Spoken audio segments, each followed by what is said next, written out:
Morning, America. We are in Dillon, Colorado. This is the Dillon Reservoir. You can see it from I-70. And I was coming across Highway 40, the northern part of Colorado. And I was going to come down basically 40 all the way down to 70. And I can't remember the town, but I got to some town and this truck that was right behind me, I let him pass me as we come into town so he could go on down the road. And he gets past me and then he turns right on Highway 9, and I couldn't figure out why. So I looked on the map real quick and realized it's a little bit shorter to come down Highway 9 and you come down to Dillon instead of coming over to, I think it was Winter Park and all that way. So I thought I'd follow him. I turned around and went back down that same route. And I'm down here in Dillon, and I get to thinking, what am I going to shoot today for a video? So I got to thinking, you remember several months ago, 4 or 5 months ago, I was in the semi and I come through Eisenhower Tunnel. Let's cut back to that video and I'll show you what I'm talking about. Morning, America. We are in the top of Vail Pass. We just went through Eisenhower Tunnel, getting ready to go down a big steep grade.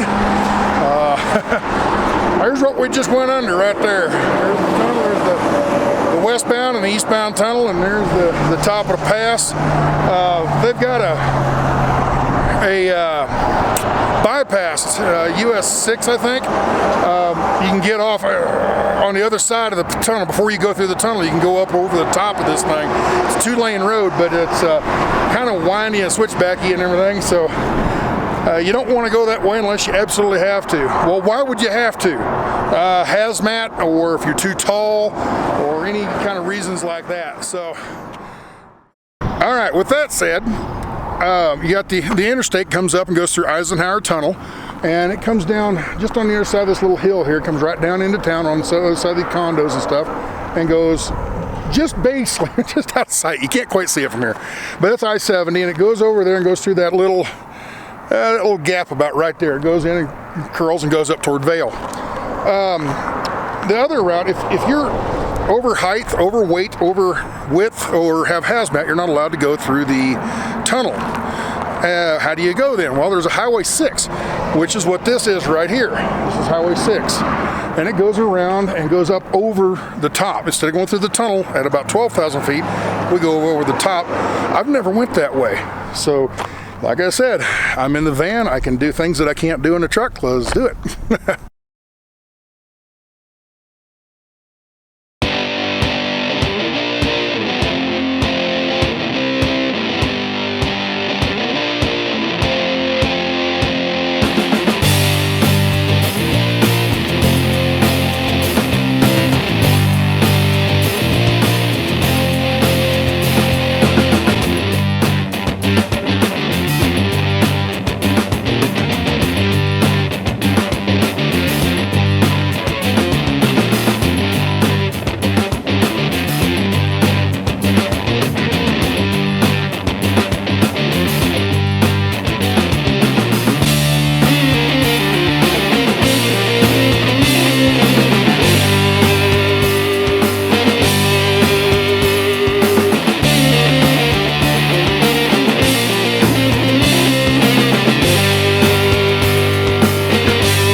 Well, we're at the top. Come over this little viewing platform here. I'm going to look down this hill. This is the top of Loveland Pass. What was it, 11,990, I think it was. This is the old pass. This is the way they used to have to go before they built the tunnel. And the tunnel, you can see the trucks right down in, about right in there. It's hard to see with my sunglasses on. Right down in about there. And they're going through this tunnel, through this mountain right here, and coming out the other side. They're at 11,158, I think was the tunnel height. And we're at 11,990. So it doesn't cut off very much. The thing it does though, it gets them over into another valley that's a lot straighter, not so many switchbacks for an interstate, okay? It's fairly, you know, curly or whatever, but it's not switchbacks up to this point. Then it turns into switchbacks up to this hill, up to this top. And that was really bad for semis, for a lot of them. So when they put the interstate through, they said, instead of coming through here and really messing this up, let's just drill a hole through it. That's the point of Eisenhower Tunnel. And the valley we came up, that you just saw come up, see how turny and switchbacky it is? They avoid that by going through the tunnel. And it's in another valley that they can make a real nice, smooth, or fairly straight highway down. So that's the whole point of this. So I don't know what else to tell you about it. Air's thin and it's chilly up here. It was 68 degrees in Dillon, and I don't know, I didn't check what it is here, but it's cool and breezy. So, and as we get back down to Denver, I think it's supposed to be like 90 degrees down in Denver. So I'm gonna guess it's about 55 right now. I don't know, that's a guess. But anyway, we're gonna go down the interstate. I'm gonna get off on Highway 6.